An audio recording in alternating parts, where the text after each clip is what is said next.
ગુજરાતના ધંધુકામાં ધર્મેશ ભરવાડ નામના હિન્દુ યુવાનની જિહાદી આતંકી તત્વો દ્વારા કરપીણ હત્યા કરવામાં આવી છે। તેને હિન્દુ સમાજ અને આંતરરાષ્ટ્રીય હિન્દુ પરિષદ, રાષ્ટ્રીય બજરંગ દળ સખત શબ્દોમાં વખોડે છે અને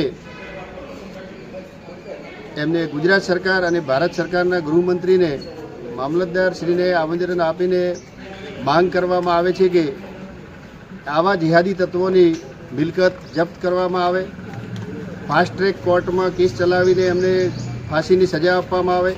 તેમજ ભારતભરમાં હિન્દુ સુરક્ષિત નથી તો હિન્દુ સમાજની સુરક્ષા માટે ભારત સરકાર, ગુજરાત સરકાર ચિંતા કરી અને સુરક્ષા પૂરી પાડવામાં આવે। આજે ધાનેરા મામલતદારશ્રીને આવેદનપત્ર આપવા માટે આંતરરાષ્ટ્રીય હિન્દુ પરિષદ, રાષ્ટ્રીય બજરંગ દળના કાર્યકર્તા, જિલ્લા પદાધિકારી, તાલુકા પદાધિકારી ઉપસ્થિત રહ્યા। ભારત માતા કી જય।